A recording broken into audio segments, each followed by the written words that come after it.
Okay, hi guys. Today is day 4 of the personal branding challenge. I'm just going to go ahead and be very quick with today's tasks I can get into it. All right. Okay, so welcome to personal branding challenge day 4, and today we're going to be talking about fixing your profile and algorithm. So on the earlier tags, the earlier days, we talked about your personal brand statement, knowing who you are. We did the self discovery, and then we talked about finding, understanding your target audience, knowing where they are congregated, choosing a platform, and all of that. So by now, I believe that you have understood the importance of finding the right social media platform, because for us to be able to influence the way people think about you, people think about your brand, to give your brand visibility, to get people to see what you're doing, you have to be on social media, right? So right now, I believe you have found the right social media platform, whether it's Insta- Instagram, whether it's LinkedIn, whether it's Facebook, or you're deciding to do podcast or whatever it is. Whatever whatever platform you've chosen, this would work across all platforms, right? So we're going to be talking about fixing your profile photo, your bio, your colors, and choosing your content style, and to train your algorithm. So let's get into it. All right, first your profile.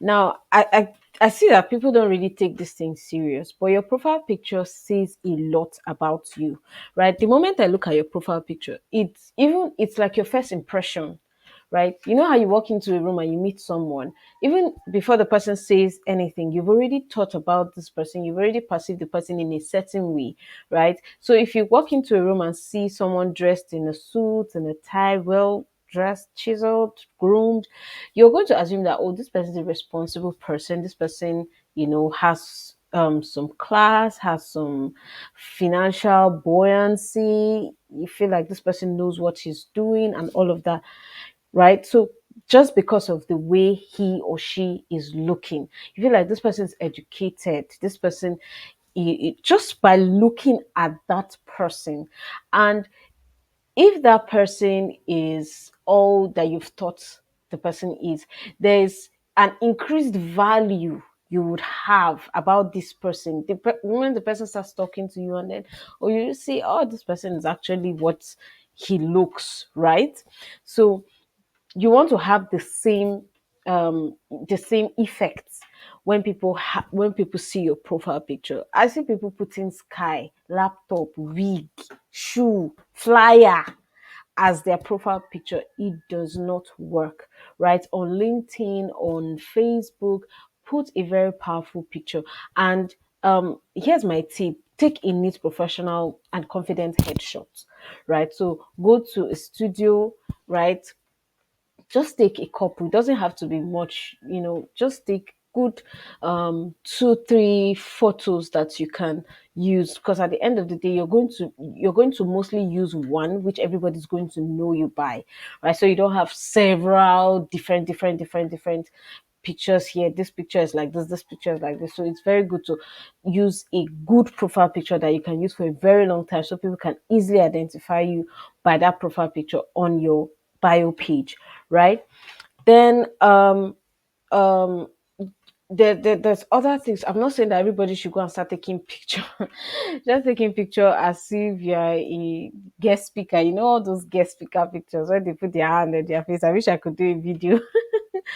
But then, what I'm trying to say is, um, depending on what you're doing, if I'm a chef, for instance, I'm going to go to a studio wearing my chef um, outfit, the cap and the clothes, and just take a very confident, beautiful, neat, professional headshot with my um my shirt, with my outfits, right? My professional outfit. If I'm an engineer, I'll do the same, you know if I'm a doctor, sometimes doctors don't really do it, but there's just this way they look. You just have that, um they give you that impression, right?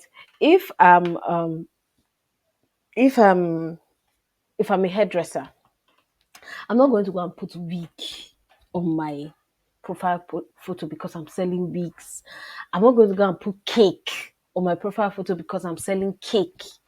I'm going to put a very professional picture of me, maybe with my brand. I'll take, with my branded t-shirt or something, or with, creative, take a creative shot, maybe with your combs or something. People do very, very, I saw a very nice profile picture of a seamstress, somebody that's a tailor, and she took a photo with her machine, and it was just amazing. Other people who are fashion people can, take a photo, a very, very fashionable photo, right, to show that this is what they do. So think in that light. Then about your bio is just those one or two lines that tells people who you are, right? So your bio should consist of what you do, who you help, and the outcome that those people that you help want to get, that you can help them get. So I am a brand strategist. I help online business owners, small business owners, to get visibility for their personal brand on social media. That's a simple bio, right?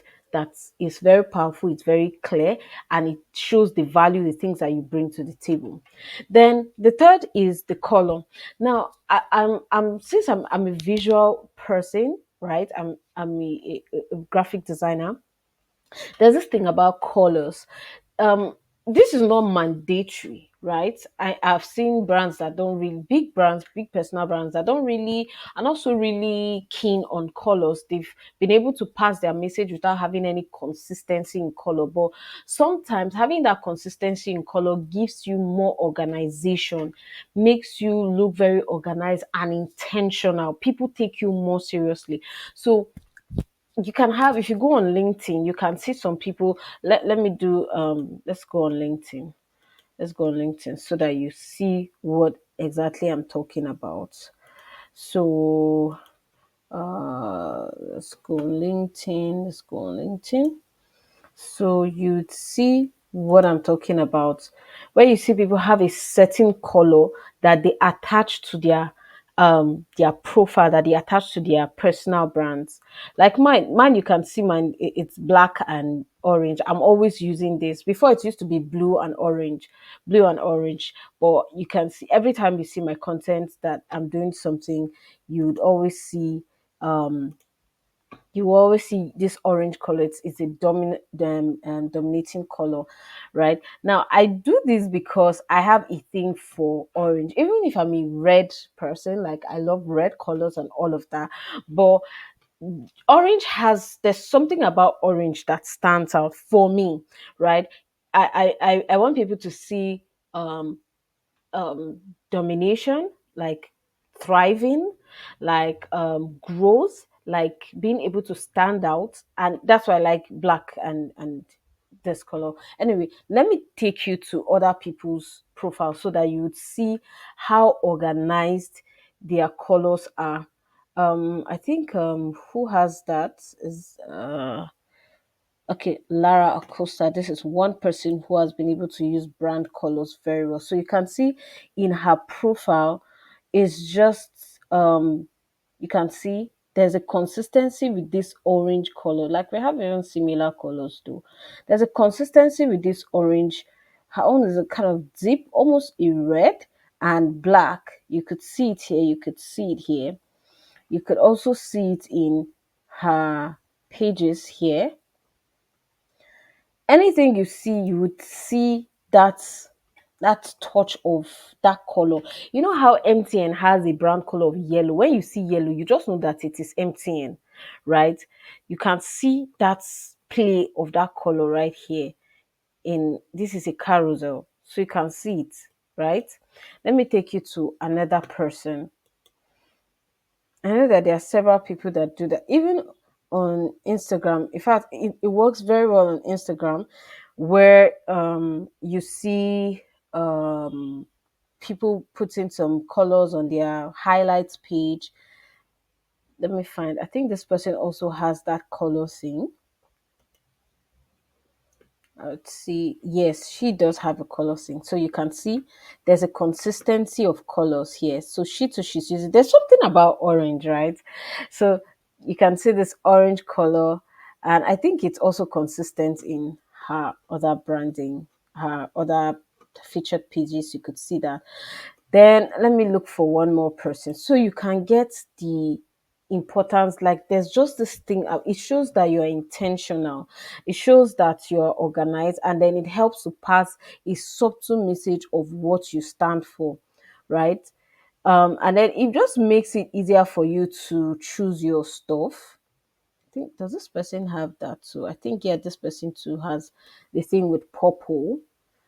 Yeah, you can see purple, right? Let's see if she has that on her page. Yeah, you could see the consistency of purple.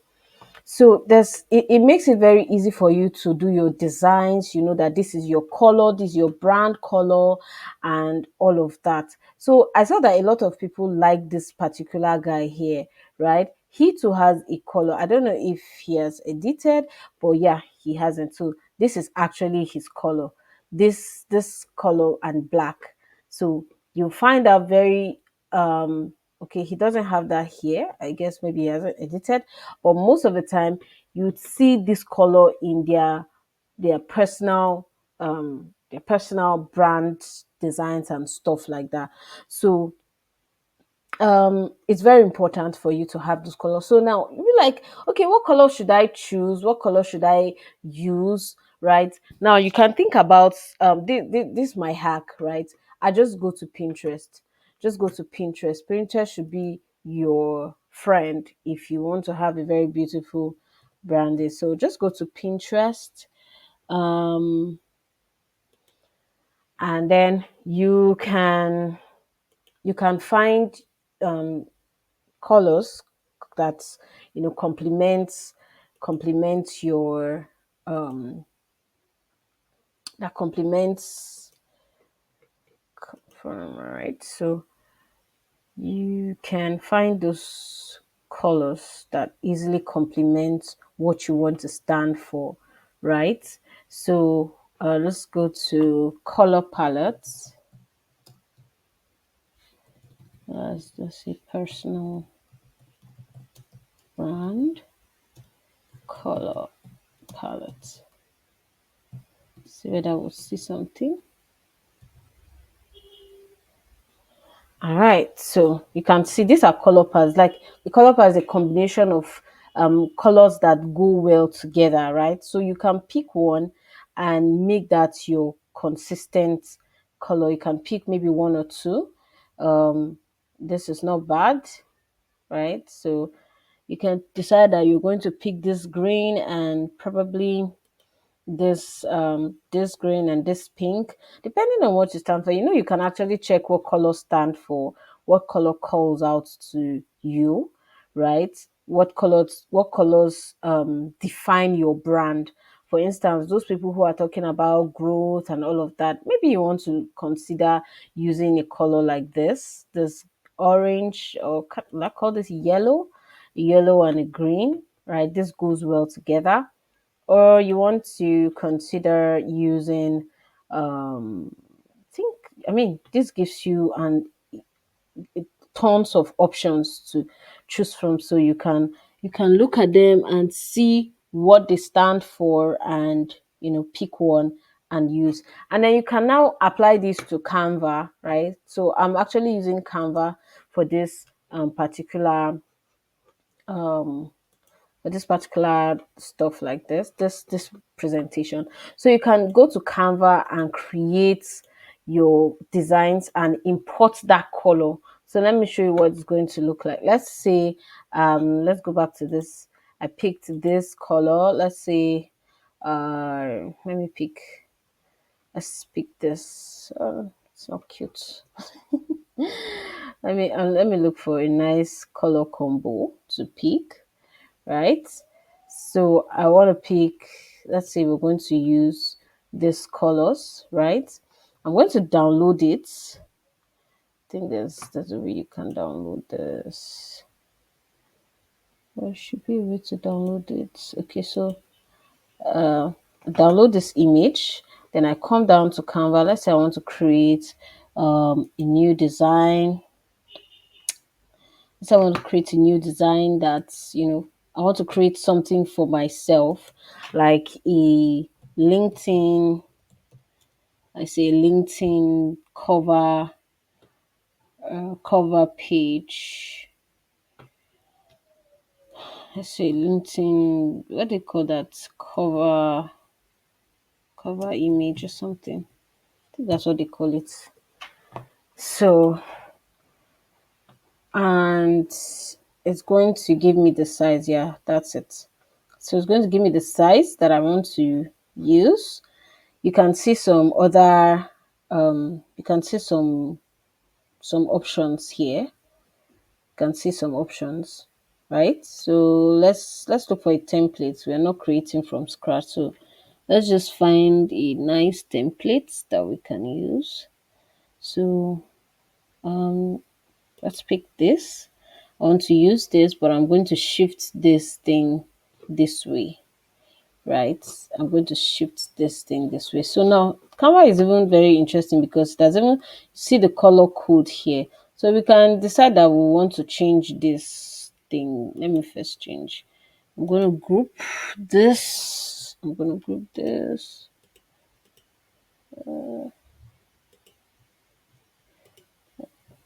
I don't want us to do any serious design here. I want to group so that I can move all of them. I want to move them.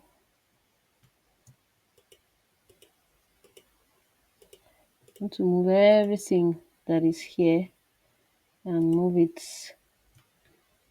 to the other side. So I'm going to move this, and I'm going to move this, move this here, and then I'm going to move this, keep this here. Let's move this guy too. Let's move this guy too.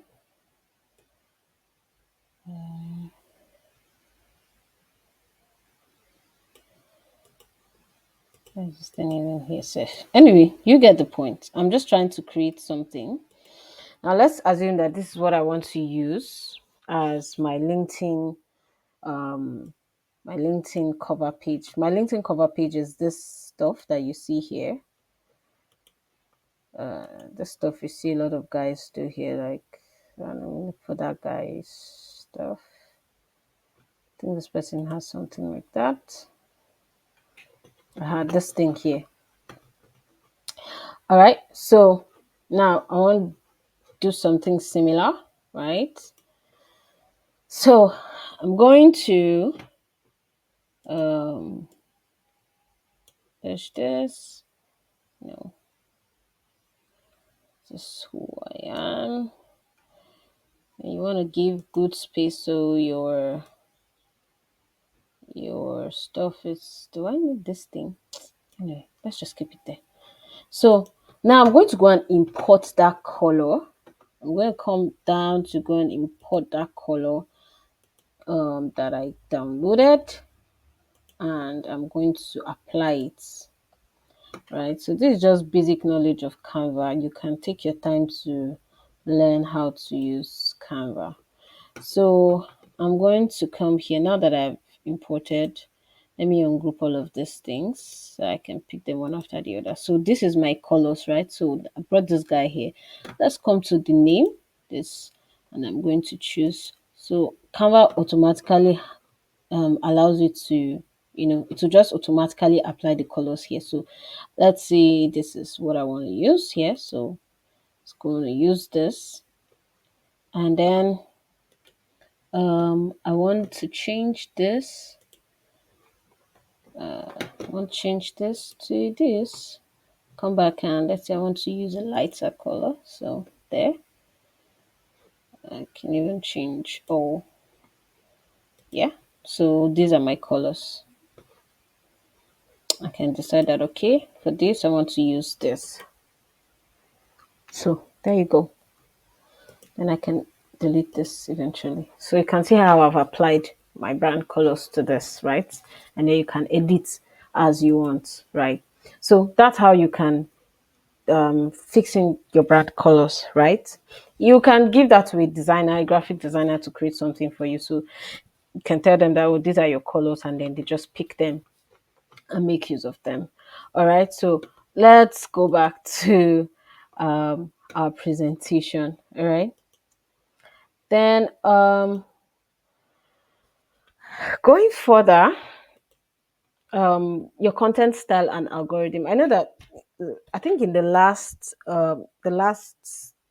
that's the previous episode, we talked about choosing a content style, and I want to believe that by now you have chosen your content style, whether you want to do videos, whether you want to do long form or short form videos like YouTube videos, you want to do memes, you want to do photos, you want to do graphics, or you want to do reels or text or both or podcast. You have to choose which one that suits what you want to do, suits what you feel your audience will relate to, and then suits your personal brand, right? The way you want to pass your message, right? Now, there's something about algorithm, right? You can actually train the algorithm. This thing we see, this for you page, right? It cuts across every platform. I noticed that if I start right now on my Instagram, all I keep seeing is baby videos. And why I keep seeing these baby videos is because I watch them, I like them. Sometimes I comment, sometimes I stay long. So the algorithm um kind of takes note of my behavior around this particular content. So it believes that I like this content, so it keeps suggesting it to me, right? So now you want to find videos, like consciously find videos around your niche. So if I want to start seeing maybe inspirational content, I'm going to go to the search bar and search for motivational videos, quotes, and all of that, and then I start seeing them. I start interacting with them and telling the algorithm that I like this kind of videos. These are the kind of things that interest me. And so it will keep suggesting those kind of videos. So the more I like those videos, the more I maybe drop a comment, I share, the more it keeps, you know, showing me those kind of videos, right? So for me, I have been seeing baby videos, and I will like it, and I will download it, and I will share it with my friends. All right, so the algorithm now sees those activities and say, "Oh, let's keep suggesting videos," because they want you to stay longer on their platform. Now, so you want to train your algorithm to suggest contents that are related to your niche, so that you can draw inspiration and connect with other industry experts, right? And then this is also important because you would see your own target audience, because you're in the same niche and probably doing similar stuff. You would see similar audiences in their comment section, people that like the videos and all of that. And then you can easily connect with those people. You can drop comments, join their communities, join drop comments. And because you are consciously intentionally dropping those comments, similar target audience to yours will see it and see that you are also someone that they should be following.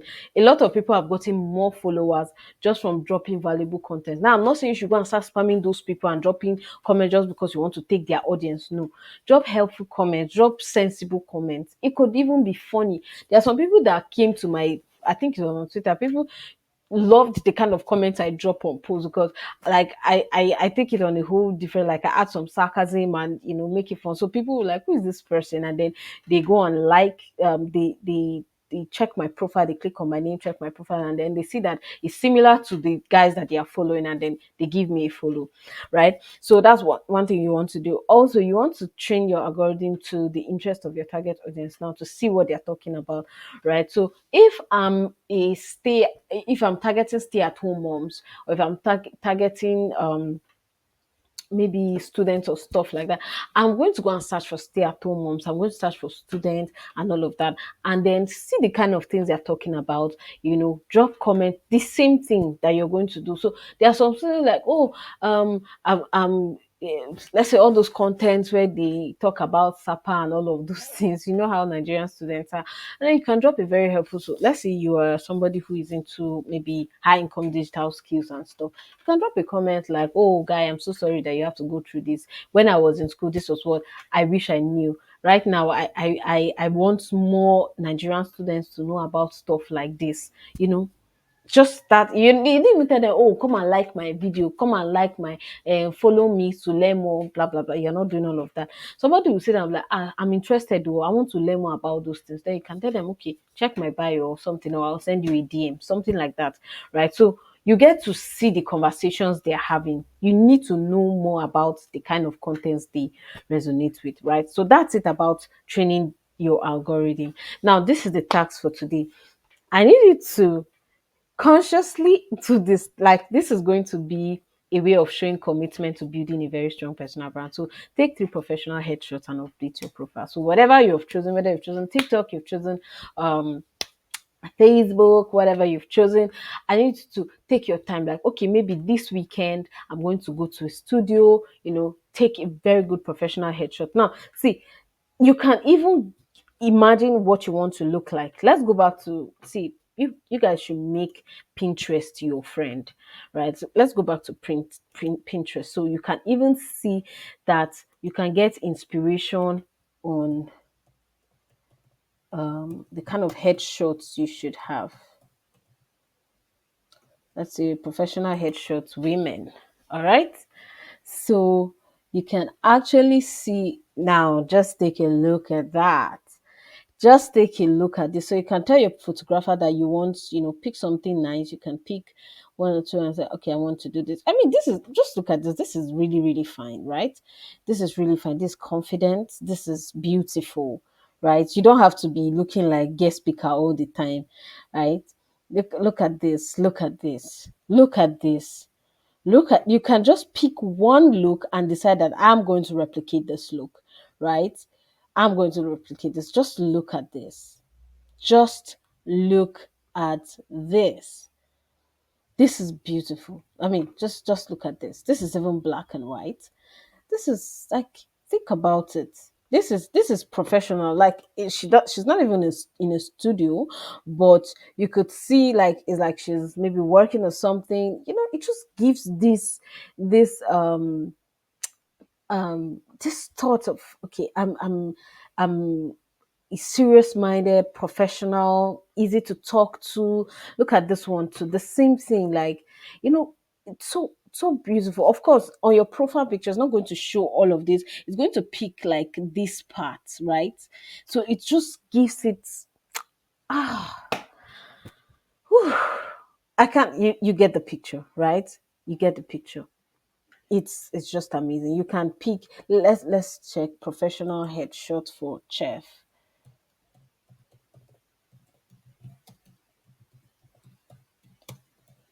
For chess. Let's see what we'll find. Come on now. Come on now. When you see this kind of, won't you say, oh, this person knows what she's doing? Do you get, this person knows what she, I mean, look, come on, look, just look at this. This is even very, very interesting. I mean, remove the bon appetit here, but just look at this, right? Just look at this.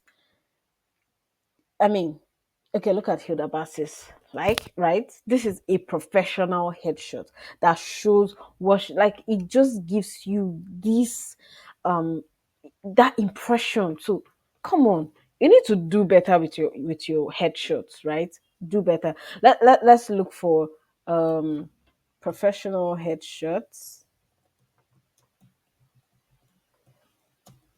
for hairstylists.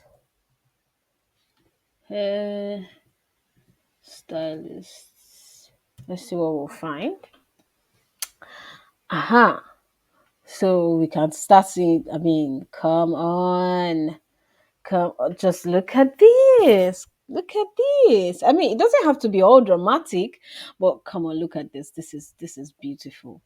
This is beautiful. This she's sitting in her studio. I mean, you would have to do better. Like you would have to do better when it comes to showing off your personal brand using a profile picture, right? So you can find what works for you and tell your photographer to help you achieve that look. Then aside that, choose one or two brand colors. I've shown you how to do that. I've shown you how to do that. And then you're going to update your bio, right? I want you to update your bio with your what you do, what you stand for, and the outcome, who you help, and the outcome that you help people to achieve. I already mentioned that. There's a particular photo. Let me see if I can get that photo. Um, just give me a moment. In updating your bio on Instagram, I got a very interesting photo that I would like to show you on how you can make your Instagram look fantastic, right? So just give me a second. Let me find it. Sorry, I just have to post this. Okay, so I found the photo that explains how you can optimize your bio on on um on Instagram. I just hope you can see this. Let me see if I can import this image into the presentation. I'm not sure if I want to be sure that everybody can see it. So I'm just going to import that particular image so you can see what I'm talking about, right? So it just kind of gives you an idea on how you can optimize your bio, right?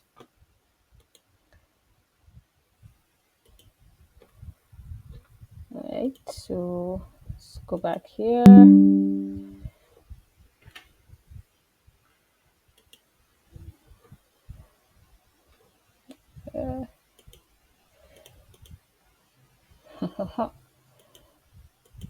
Okay, I think I can see it. Oh, all right, cool. So let's see what I'm talking about. So let me present this and show you what it looks like. Right.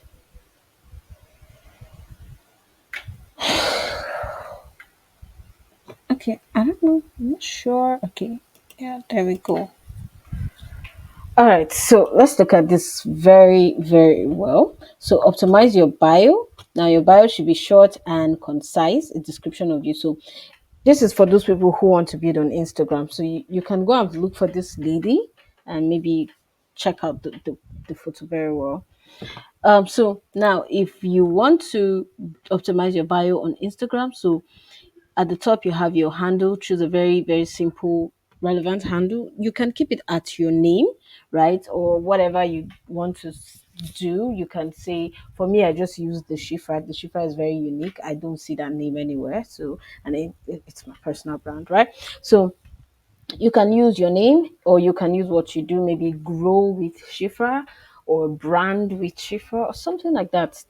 And then you can even keep it within your niche. So for this person is the creative social. And then what you have here is your name. Who are you? And add your relevant keywords. So she has her name here. So this is um Dajung Lim. So that's her name. And then you can see she's an Instagram and business coach, right? And then right here, you now have what you do, what you do. And for her, she has what you do, helping you grow and make money on Instagram, right? She has already stated that this is who she helps, right? People who want to grow on Instagram, right? And she has stated who she is rather. And then 20K in 30 days. So this is her results, right? She has put in what um she has been able to do. So at this point, look at the options that you have: what you do, who is it for, what your audience will get, why should your audience follow you, and then a call to action, right? So this is that explanation that I give about what you do, who you help, and the outcome that you can help them get. This is where you can put this, right, in this your bio. Then you can also add a call to action. So maybe join my for me it would be join my Telegram channel, right? Join my Telegram channel or my link in bio. You can learn more, and then I put my link in bio right here, right? So it's pretty simple. It's pretty simple. You can use this as you can go and find those people who are doing similar stuff to what you're doing, right? You can go and find and see what they have done with their bios. All right. So let's go back. So choose your content style. I think I made this. I talked about this tax in the previous chapter. So choose your content style, either video, audio, text. And I said it's very great if you do one video and one text. So you can pick Twitter and Instagram, or you can pick Instagram and LinkedIn, or you can pick TikTok and LinkedIn, or TikTok and Facebook. Anyone, right? So I think that's it on today's episode. I hope to see your comments and your feedbacks.